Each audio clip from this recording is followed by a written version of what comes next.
우리 옆에 있는 분들과 한번 인사 나누겠습니다. 고맙습니다. 감사합니다. 주님 안에서 사랑합니다.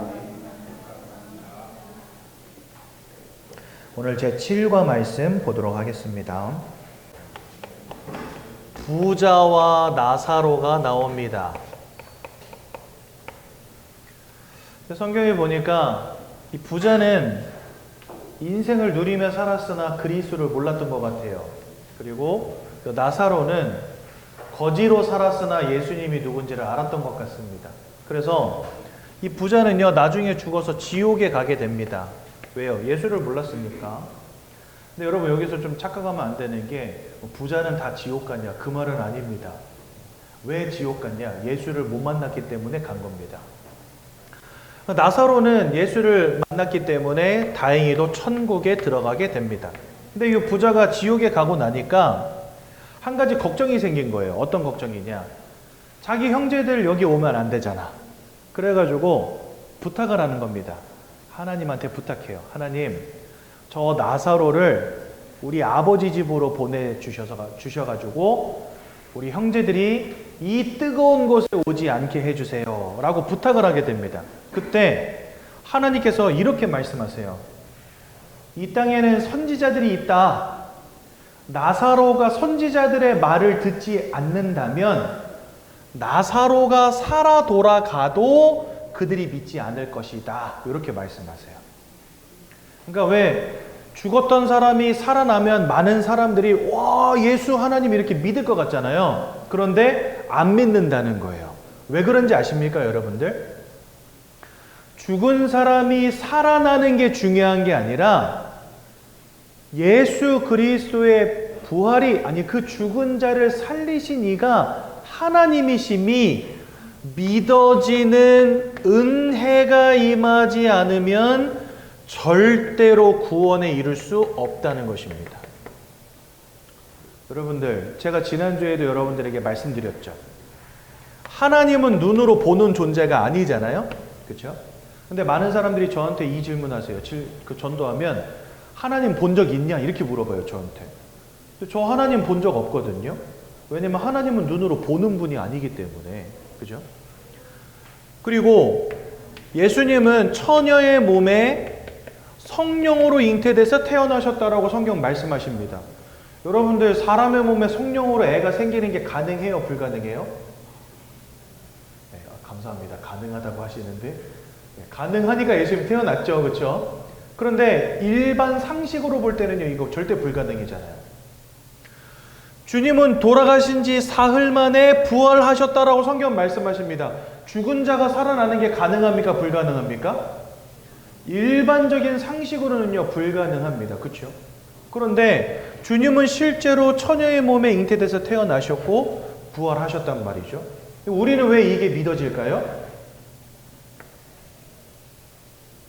주님이 살아난 걸 우리가 본 적 없잖아요. 여러분들 부활의 주님 보셨어요? 안 보셨죠? 그런데 주님이 부활하셨다는 사실을 우리가 믿습니까? 안 믿습니까? 믿습니다. 왜 가능할까요? 하나님의 은혜가 임해버린 거예요. 그래서 일반 상식으로는 이해될 수 없는 이 것들이 우리에게 사실로 믿어지기 시작한 겁니다. 근데 여러분, 요 두 가지는요, 굉장히 중요해요. 왜 중요하냐면요, 예수님은 죄가 없는 몸으로 오셔야 됩니다. 왜일까요? 저와 여러분들이 원죄의 메인 인생이기 때문에 죄 없는 몸으로 오사 우리를 위해 죽어주심으로 우리를 구원하셔야 되거든요. 그래서 주님은 죄 없는 몸으로 오시기 위해서 처녀의 몸에 성령으로 잉태되신 겁니다. 또 주님은요, 부활하셔야만 합니다. 저와 여러분들에게 와 있는 사망의 문제를 끝내시기 위해서 주님은 부활하셔야 되는 거예요. 우리에게 영원한 생명을 주시고자 한다면 사망을 이겼다는 증거를 보이셔야 되는 겁니다. 그 증거가 뭐냐? 부활이었던 거예요. 그래서 여러분, 이 동정녀 마리아를 통해서 태어나신 이 사건, 부활하신 이 두 가지 사건이 없이는 구원도 없는 겁니다. 저와 여러분들이 구원의 축복 가운데로 들어가려면 이 두 가지 사건이 반드시 일어나야 된다는 거예요. 그러니까 이게 믿어지지 않는다? 구원에 이룰 수 없어요. 근데 우리가 일반 상식으로, 내 지식으로, 세상의 어떤 상식으로는 이 것들이 믿어지지 않는단 말이죠. 그래서 반드시 뭐가 임해야 되냐? 하나님의 은혜가 임해야 되는 겁니다. 여러분들이 만약에 이 사실이 믿어진다면 여러분들은 하나님의 은혜 받은 사람들이 분명합니다. 죽었다 깨나도 안 믿어져요, 이게요. 왜? 우리 머리로는 이해할 수 없는 거잖아요. 그렇죠? 그런데 우리는 이 성경이 말씀하시는 이 말씀들이 믿어지고 확신되어지고 고백되지 않습니까? 여러분들이 하나님의 은혜 받았다는 증거입니다. 그래서 이 자리에 계신 우리 귀한 새가족 성도님들에게 이 사실들이 믿어지는 은혜에 임하시기 바랍니다. 이렇게 이 죄와 사망이라는 말이 왜 중요하냐면 로마서 8장 2절에 보니까 그리스도 예수 안에 있는 생명의 성령의 법이 죄와 사망의 법에서 너희를 해방하였다 이렇게 말씀하십니다. 그러니까 주님이 요 모양으로 오셔서 우리의 모든 죄와 사망의 문제를 끝내시고 저와 여러분들을 그 사망으로부터 죄악으로부터 해방하셨다는 겁니다. 그러니까 이 사실이 믿어지지 않는다. 구원도 없는 것입니다. 그래서 여러분들 오늘 말씀을 들으시면서 부활의 주님을 체험하고 부활의 주님이 믿어지는 은혜 누리시기 바랍니다. 지금 주님이요 무덤을 열고 물론 무덤에 계시지도 않지만 혹시라도 무덤을 열고 주님이 딱 살아나신다 할지라도요 그거 봤다고 해서 다 예수가 믿어지는 게 절대 아니에요. 죽었다가 살아난 게 중요한 게 아니고 죽었다 살아난 실체를 눈으로 보는 게 중요한 게 아니라 보지 않고도 하나님이 믿어지는 은혜가 임하는 게 중요한 겁니다. 예수님이 살아나셔서 제자들 앞에 탁 나타났어요. 그랬더니 예수님의 제자들 가운데 도마라고 하는 사람이 이렇게 말합니다. 예수님의 옆구리에 창자국을 보기 전에는, 예수님의 손에 못자국을 보기 전에는 내가 못 믿겠습니다! 이렇게 말을 해요. 이제 십자가에 못 박히셨고 죽으신 다음에는 창에 찔리셨거든요. 그러니까 그걸 내가 확인해 봐야 되겠다는 거예요. 도마 말은. 그래서 예수님이 여기 옆구리에 창자국에 네 손가락을 넣어봐라 이렇게 말씀하세요. 다 확인한 다음에야 도마가 이렇게 말합니다. 참으로 당신은 하나님의 아들이시오 그리스도임을 내가 믿습니다. 그때 예수님 뭐라 하셨는지 아세요? 네가 봄으로 믿느냐? 보지 않고 믿는 자가 복되도다 이렇게 말씀하십니다. 그 말이 뭐예요? 하나님의 은혜에 임하는 게 중요하다는 겁니다. 보지 않고도 하나님의 구원의 은혜가 임하여서 이 사실들이 믿어지는 게 중요하다는 겁니다. 그래서 여러분들 우리는 부활의 주님을 눈으로 보지 않고도 체험할 수 있고 믿을 수 있어요. 언제요? 하나님의 은혜가 임하면. 근데 이 하나님의 은혜는 언제 임하냐? 예배할 때, 말씀을 들을 때 임하게 됩니다. 여러분들 처음부터 안 믿어져도 괜찮아요. 근데 이 두 가지 사실이 여러분들에게 믿어지려면 여러분들 예배와 말씀의 자리를 절대 놓치면 안 되는 겁니다. 그래서 우리 새가족 성도님들은 특히나 더 하나님의 말씀 듣는 것에 집중하셔야 되고요. 예배의 축복 놓치시면 안 됩니다. 우리 새가족 성도님들이요 가장 많이 유혹받는 게 뭐냐면 예배 안 가는 거. 요거 엄청 유혹받거든요. 꼭 뭔 일이 생겨. 토요일까지는 연락 없다가 갑자기 주일날 아침 되면요 전화가 꼭 와. 평소에 별로 친하지도 않는데 꼭 주일날 아침이면 전화가 와요. 희한하게도. 네. 친구야 뭐해? 놀러가지 않을래? 봄이면 꽃 보러 가야 되고 가을이면 단풍 보러 가야 되고 겨울이면 바다 보러 가야 되고 여름이면 산으로 놀러 가야 되고 근데 꼭 하필이면 토요일 저녁 주일날 아침에 전화가 와요. 그래서 이제 갈등하기 시작하거든요. 내일 교회를 가야 되나? 오늘 교회를 가야 되나 말아야 되나? 맨날 1년 내내 갈 거 하루 좀 빠져도 상관없지 않을까? 이러면서 또 유혹받습니다. 네. 여러분들 예배와 말씀을 지속할 때 그곳에서 하나님의 은혜가 임하기 시작하거든요. 진짜 믿음 갖기를 원하신다면 정말 구원의 축복 누리시길 원하신다면 다른 거 놓치면 예배라고 하는 축복 절대로 놓치면 안 된다는 거. 이거 꼭 기억하시고 하나님의 은혜가 임하는 귀한 시간 되시기 바랍니다. 그래서 우리는요 하나님을 한 번도 본 적도 없고 부활의 주님을 만난 적도 없으나 하나님의 은혜 가운데에서 이게 믿음으로 고백되어지는 축복을 누리게 된 거예요. 얼마나 감사합니까? 예배 속에서 모든 응답 다 받으시기 바랍니다. 성경은 하나님께서 사람을 창조하셨다라고 말씀하십니다. 창세기 1장 27절에 하나님의 형상을 따라 창조하셨다 말씀하십니다. 근데 하나님은 눈으로 보는 존재가 아니라고 말씀드렸죠. 영이시기 때문에. 근데 그 하나님을 닮은 하나님을 닮은 영적 존재로 하나님 창조하신 것입니다. 이 영적 존재로 창조하셨다는 건 무슨 말이냐면요. 영적 행위를 하는 존재로 만드셨다는 말입니다. 그래서 여러분, 사람만 특이하게도 영적인 행위를 합니다. 이 땅에 그 어떤 동물들 영적 행위 하지 않습니다. 아무리 고양이가 울적해도 교회 오는 법은 없고요. 아무리 강아지가 힘든 일을 겪어도 하나님한테 기도하는 법은 없어요. 근데 사람은요, 인생이 힘들면 교회도 가고 절에도 가고 성당도 가고 합니다. 가서 기도도 하고 예배도 하고 찬양도 합니다. 왜 그럴까요? 영적 존재이기 때문에 그렇습니다. 그렇다면 이 영적 존재로 하나님이 지으신 이유가 뭘까요? 이게 중요하겠죠? 다른 이유는 없습니다. 하나님이 분명히 이렇게 말씀하세요. 이사야서 43장 21절에 이 백성은 내가 나를 위하여 지었나니. 하나님이 저와 여러분들 지으신 이유가 뭐냐? 하나님을 위해서, 자기 자신을 위해서 지으셨다 이렇게 되어 있는데, 그 이유가 뭐냐면 나를 찬송하게 하려 하심이니라. 그러니까 저와 여러분들의 존재 이유가 뭐냐면 하나님을 찬송하고 하나님을 예배하도록 처음부터 지으셨다는 겁니다. 근데 눈으로 볼 수 없는 그 하나님을 예배하려면 우리가 하나님을 이해할 수 있는 영적 존재여야 된다는 거예요. 왜요? 눈으로 볼 수 없고 손으로 만질 수 없으니까. 그런데 하나님이 계심을 깨달아 알려면 저와 여러분들이 영적 존재여야만 한다는 것입니다. 또한 그 하나님과 함께하는 축복을 주신 것입니다.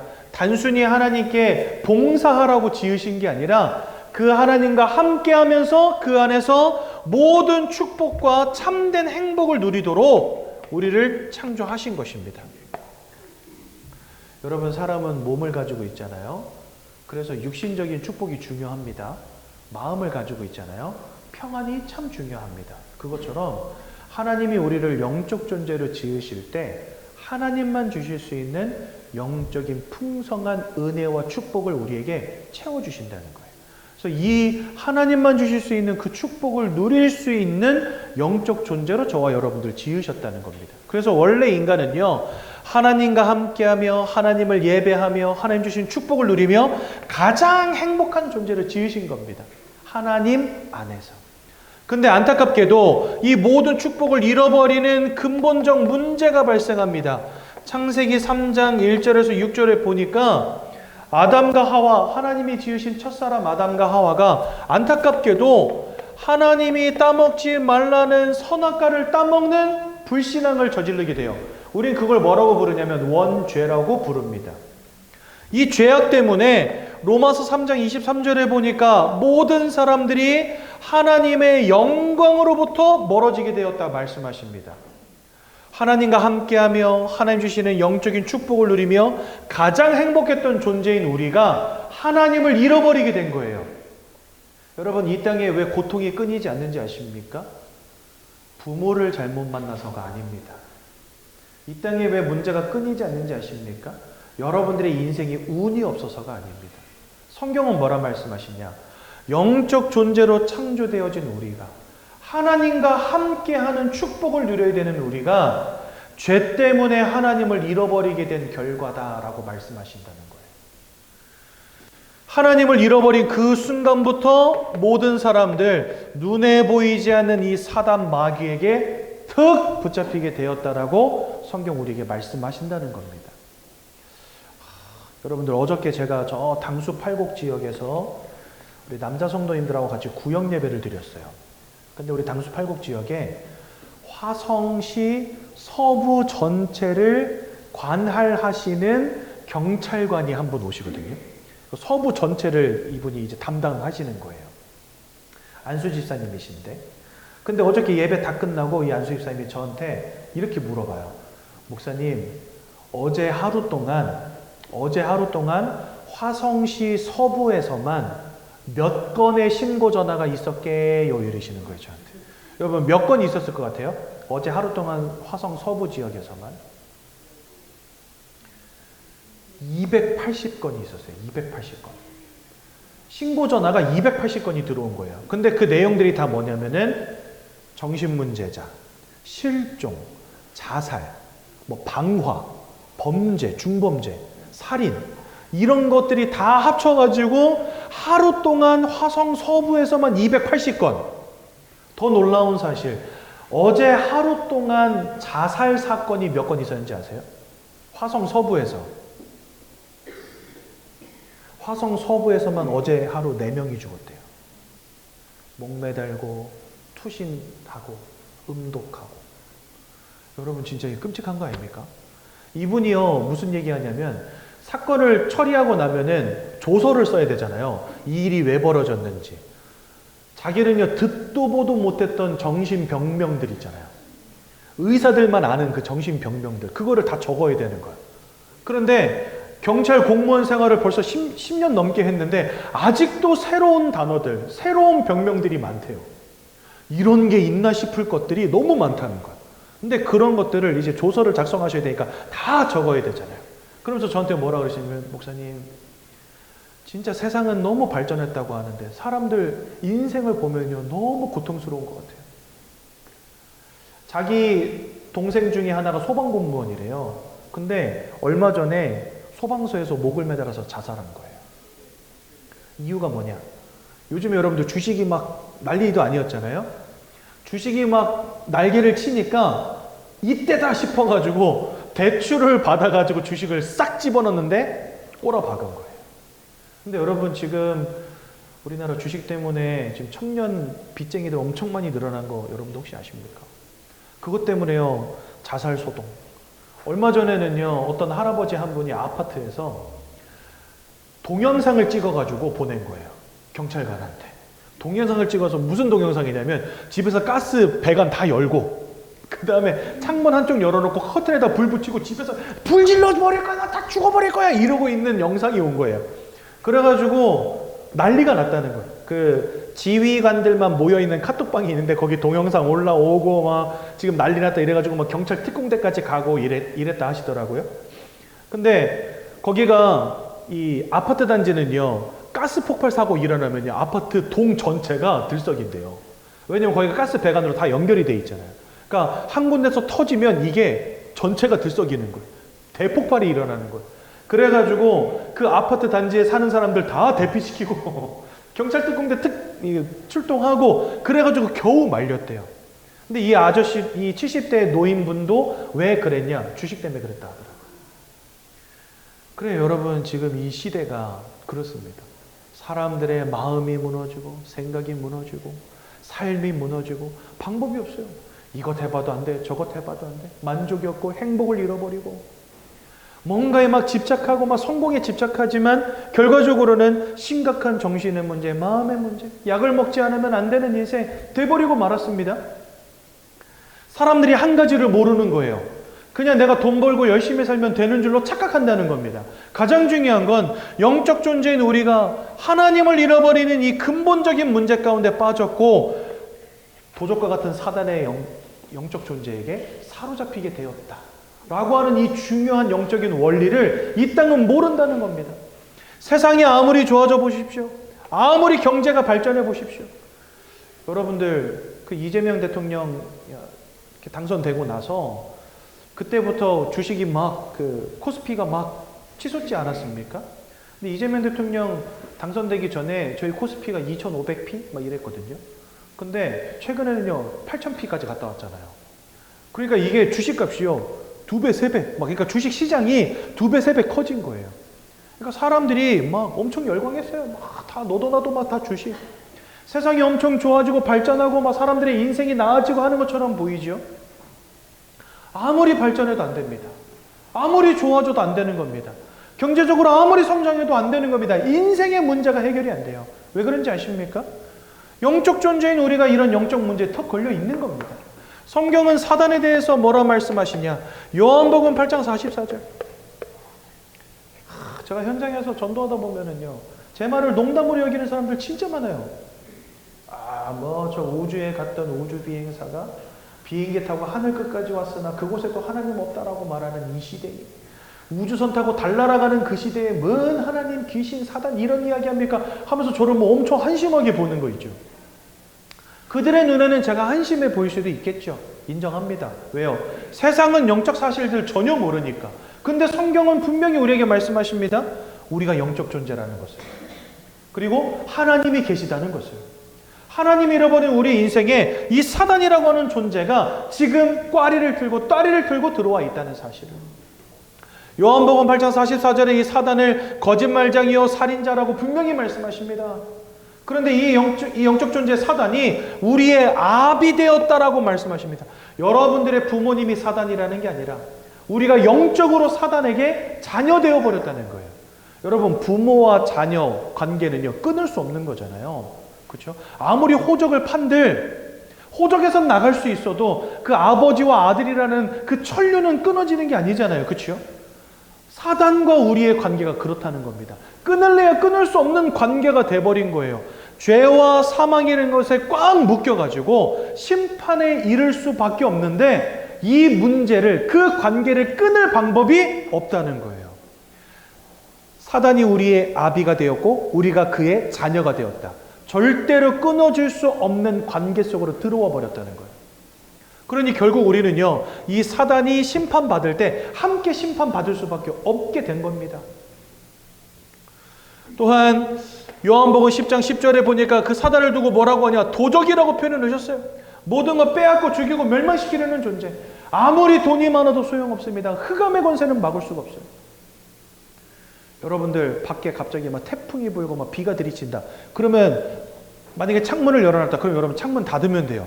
그러면 빗물이 들어오지 않겠죠. 바람이 들어오지 않죠. 세상의 풍파, 어떤 어려움들 이런 것들은요, 그냥 내가 어느 정도 노력하면 막아집니다. 그런데 흑암의 역사, 귀신의 역사는요, 창문을 닫고 문을 걸어 잠그고 부적을 붙인다고 끝나는 게 아니라는 거예요. 저와 여러분들의 인생에 완전히 사로잡혀 버렸는데 거기서 빠져나올 방법이 이 땅에 전무하다는 겁니다. 이 도적 같은 자에게서 우리가 어떻게 빠져나오겠습니까?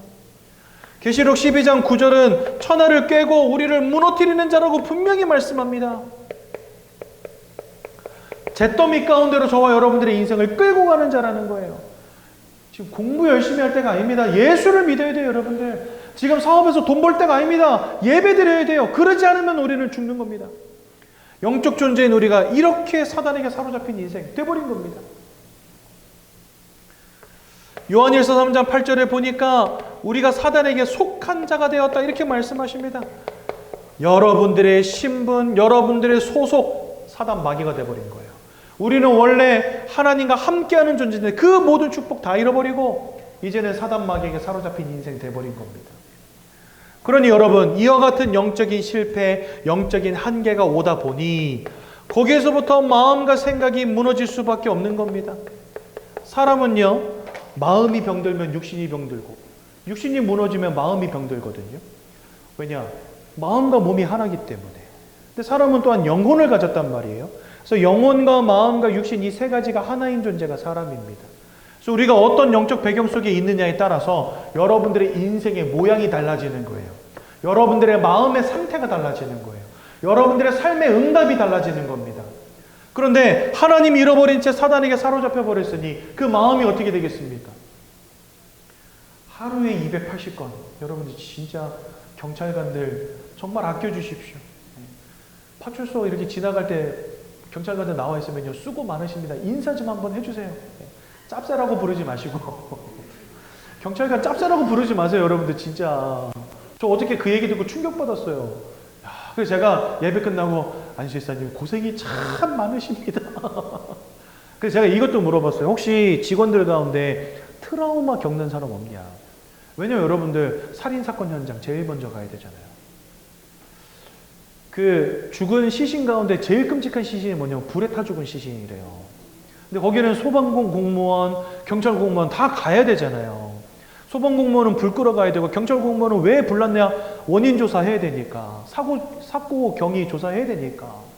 그러니까 이분들이요 맨날 목맨 시신, 뛰어내린 시신, 불에 타 죽은 시신 이런 거 보고 살아야 되는 거예요. 근데 그게 하루에도 280것이 끊이지가 않아. 그게 1년 365일 지속된다 생각해 보세요. 여러분들 얼마나 힘들겠어요. 자, 우리 옆에 분과 인사합시다. 경찰을 짭싸라 부르지 맙시다. 진짜 그러지 마세요, 여러분들. 막 미디어와 그다음에 영화 이런 것들이요, 사람들 생각을 다 망쳐놨다니까. 진짜. 그래서 제가 어제 그 얘기를 듣는데, 야, 우리 경찰 공무원들 진짜 고생 많다. 제가 진짜 악수하면서 고생이 많으십니다. 이러고 왔다니까요. 좀. 이와 같은 인생의 문제 가운데 마음과 생각이 다 무너진 겁니다. 어디 뭐 답을 찾을 데가 없어요. 어디 가서 호소합니까? 야, 무슨 약을 먹은들 되겠습니까? 산에 진미가 없어서, 돈이 없어서, 세상이 뭐 살기 힘들어서 다 이유가 될 수 있지만 성경은 근본적으로 하나님 잃어버린 채 이 마귀에게 사로잡히게 되었다 말씀하십니다. 그러니까 우울증으로 조울증으로 병명을 알 수 없는 그런 이상한 정신질환으로 사람들이 다 고통당하고 있는 겁니다. 그러다 보니 이 속에서요, 그 삶은 어떻게 되겠습니까? 그 육신은 어떻게 되겠습니까? 만족이 없어요. 행복이 없어요. 부어라 마셔라 할 수밖에 없어요. 친구야, 나 너무 힘들다. 오늘 술 한 잔만 사도. 일주일에 한 잔 먹던 게 이제는요, 매일매일 마시지 않으면 안 되는 인생. 나중에는요, 술 없으면 못 사는 인생 된다니까요. 수면제도 하루 이틀이지, 먹다 보면 내성 생겨가지고 이제는 한 통을 다 털어놓어도 잠이 안 와. 뭔가 마음이 무너지고 삶이 무너지고 하는데 답이 없어. 어디 가서 호소할 데도 없어요. 처음에는 내가 아프다 하면은요, 가족들이 엄청 사랑해줘요. 근데 여러분, 아픈 것도 하루 이틀이지 1년가 2년가 10년가 그러면요, 가족들도 어때요? 학을 떼요. 학을 떼. 제발 제 집 없었으면 좋겠다. 그러니 여러분, 어디 가서 위로를 받고 어디 가서 치료를 받습니까? 위로받을 데도 없고 치료해 줄 데도 없고 사람이 진짜 미치고 환장을 노르신 거예요. 그러니 뭐 할 수밖에 없어요? 그 끝을 이 자살이라고 하는 걸 선택할 수밖에 없는 겁니다. 인생에 많은 사람들이 자살한다는 건 뭐냐면요, 많이 방황해 봤으나 많이 노력해 봤으나 최선을 다해 봤으나 결론은 죽는 것밖에 없다 이렇게 된 거예요. 돈을 벌어봐도 안 돼, 사람을 의지해봐도 안 돼, 최선을 다해봐도 안 돼, 약을 먹어봐도 안 돼. 도대체 어떻게 해야 됩니까? 그 인생. 답이 없는 거예요. 답이요. 얼마나 안타깝습니까? 저 진짜 어저께 그 얘기 듣다가 눈물 날 뻔했어요. 너무 안타깝다. 하나님만 만나면 되는데. 그래가지고 그분이 예배 끝나고 저한테 그러시더라고요. 목사님, 우리의 사명이 너무 큰 것 같습니다. 그리고 목사님의 사역이 너무 중요하다고 저는 늘 느낍니다. 자기 같이 일하는 직원들도 늘 이런 것 때문에 시달리잖아요. 그러니까 만나면은요, 오브 메시지 이렇게 준대요. 너가 왜 예수 믿어야 되는지.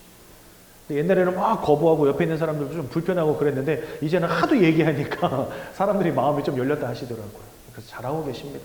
계속 들려주십시오. 이렇게 말씀드리고 있거든요.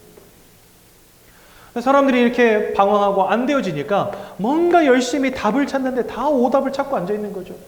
야, 돈 벌어보자, 성공해보자, 한탕 해보자.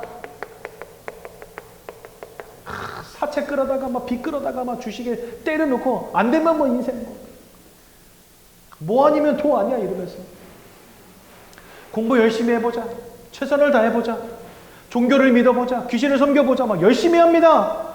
하나님 떠난 문제인데 하나님 만나는 것만 빼놓고 오만 것 때만 거 다 합니다. 그러니까 답이 없어요. 더 중요한 거 히브리서 9장 27절, 사람이 한번 죽는 것은 정하신 것이요 그 이후에 심판이 있다 말씀하십니다. 사단은요, 반드시 하나님 아버지 앞에 심판받게 됩니다. 언제요? 최후 심판의 그 날에. 그런데 사단과 함께 사단에게 속한 모든 것 같이 심판받는 겁니다. 죄와 사망의 법에 턱 묶여버린 우리는 사단과 함께 심판받는 겁니다. 그런데 우리가 아버지와 아들 관계가 되었다 이렇게 말씀드렸잖아요. 그 심판을 벗어날 방법이 없어요. 왜요? 아버지와 아들의 관계는 끊을 수가 없으니까. 그래서 여러분, 성경에 보면 되게 재밌는 표현이 있어요. 그게 뭐냐면 하나님께서 우리에게 양자의 영을 부어주사. 방법이 딱 하나 있어요. 그게 뭐냐? 호적에서 여러분들을 파내가지고 하나님의 호적으로 입적시키는 겁니다. 그래서 우리에게 양자의 영을 부어주사 우리가 하나님을 아바 아버지라고 부르짖느니라.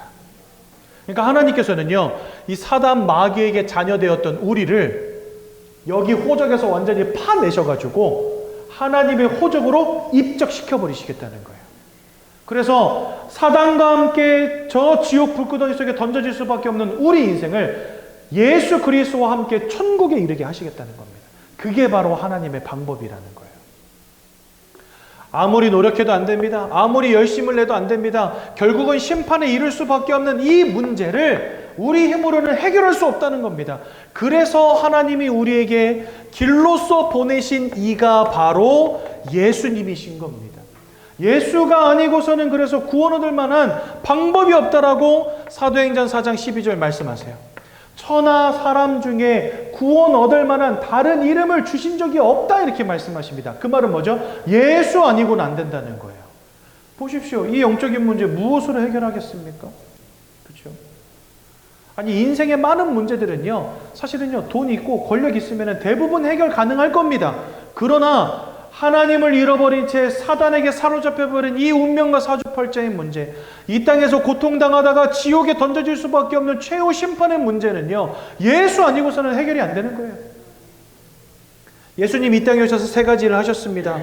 로마서 8장 1절에서 2절에 보니까 예수 안에 있는 자는 결코 정죄함이 없나니 그리스도 예수 안에 있는 생명의 성령의 법이 죄와 사망의 법에서 너희를 해방하였음이니라. 예수님만이 죄와 사망을 이기시고 우리를 죄로부터 해방하신 참 구원자 되시는 줄로 분명히 믿습니다. 그래서 우리는 주님을 우리의 모든 죄악의 문제를 끝내신 참 제사장이라고 부릅니다. 또한 요한복음 14장 6절에 보니까 내가 곧 길이요 진리요 생명이니 나로 말미암지 않고는 아버지께로 올 자 없다. 죄 때문에 다 하나님의 영광으로부터 멀어졌으나 우리의 모든 죄악의 문제를 끝내신 그리스도로 말미암아 아버지께로 갈 길이 열려버린 겁니다. 그래서 예수님은 하나님께로 나아갈 유일한 참 길, 선지자가 되신 것입니다. 골로새서 1장 13절 그가 너희를 흑암의 권세에서 건져내사, 우리가 흑암을 깨트리는 것이 아닙니다. 내가 싸워 이기는 것이 아닙니다. 주님께서 사단을 끝내신 것입니다. 그것을 우리가 믿음으로 고백하면 끝나는 거예요. 하나님이 나와 함께 하시죠. 그리스도가 여러분들과 함께 하시죠. 흑암의 권세는 여러분들을 더 이상 어찌할 수 없는 겁니다. 속일 수는 있어요. 유혹할 수는 있어요. 하지만 여러분들에게 더 이상 사망의 권세에 붙들리게 할 수는 없습니다.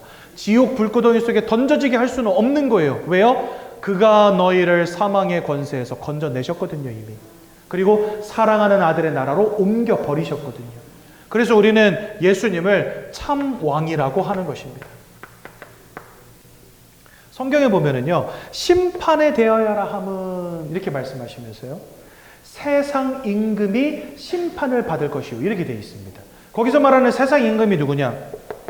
왜 성경은 사단을 세상 임금이라고 해놨냐면 모든 사람들이 죄를 범하였고 아버지의 영광으로부터 멀어졌고 사단 마귀에게 사로잡히게 되었잖아요. 이 사단 마귀에게 턱 사로잡힌 채 운명과 사주팔자 속에서 살아가게 된 것을 성경은 세상 임금과 그 임금에게 사로잡힌 백성이라고 표현해 놓으신 거예요. 그래서 심판이라고 하는 것은 뭐냐? 세상 임금이 심판을 받는 것이요. 성경이 이렇게 말씀하십니다. 그러니 그 세상 임금을 이기시고 사단의 것을 꺾으셨기 때문에 참된 왕이라고 부르는 겁니다. 이 예수님이 2000년 전에 사람의 몸으로 입고 이 땅에 오셔서 우리를 위해서 피 흘리시고 죽으시고 생명을 내어주심으로 저와 여러분들을 구원하시고 부활하심으로 사망의 권세를 이기사 우리에게 영원한 생명을 허락하신 것입니다. 그래서 우리는 그 예수님을 누구라고 부릅니까? 그리스도다라고 부르는 것입니다. 그래서 여러분들 예수는 그리스도라고 하는 겁니다. 제가 교회를 처음 간 게 중학교 2학년 때인데 중학교 2학년 때 처음 갔더니 거기에서 이제 예수 그리스도라는 단어를 처음 들었어요. 근데 성경을 많이 읽었음에도 불구하고 예수가 그리스도라고 라는 구절을요 저는 한 번도 기억이 안 나더라고요. 그런 것들 받는 것을 기억을 못 하더라고요 제가. 근데 여러분 우리가 교회 한 번이라도 다녀보셨던 분들은 예수 그리스도 이렇게 붙어있는 단어는 늘 들으셨을 거예요. 근데 예수가 그리스도라고 예수는 그리스도라고 가르치기와 전달하기를 쉬지 않으니라.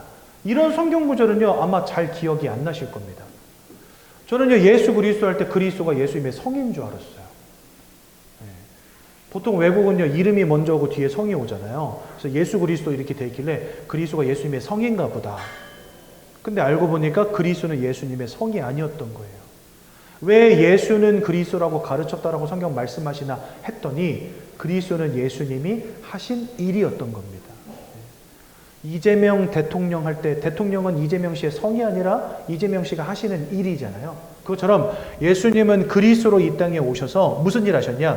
죄악의 문제를 끝내시고 하나님 만나는 길을 여시고 사단의 권세를 꺾으사 우리로 하여금 참 구원에 이르게 하신 것입니다. 그래서 우리는 예수를 그리스도라고 고백하는 것입니다. 예수를 그리스도로 믿고 마음에 영접하는 자들마다 하나님의 자녀가 되어지며 오늘 7과의 내용, 이 확신 가운데 여러분들 들어가시면 됩니다. 이 내용을 먼저 확인해 볼게요. 구원의 확신을 가지십시오. 요한일서 5장 10절에 13절 보니까 이미 영생이 주어졌다라고 하시고 하나님의 아들이 있는 자에게는 생명이 있다라고 분명히 말씀하십니다. 그래서 예수를 믿고 마음에 영접하는 자들은 다 생명 얻었고 하나님의 자녀가 된 것입니다. 당장 죽어도 천국입니다. 여러분들 옆에 있는 분들과 인사합시다. 당장 죽어도 천국입니다. 네. 이거 어마어마한 축복이에요, 여러분들. 얼마 전에 저희 외할머니 생신이셔가지고 제가 갔다 왔는데 저희 외할머니 천주교 40년 다니셨다고 말씀드렸잖아요. 제가 이번에 가서 물어봤어요. 슬쩍 할머니 구원 받았어? 그러니까 받았대. 그래서 제가 할렐루야 이러고 왔어요. 지난 그 신정 때, 구정 때, 신정 때, 구정 때 이렇게 두 번 예배하면서 예수 영접하셨거든요.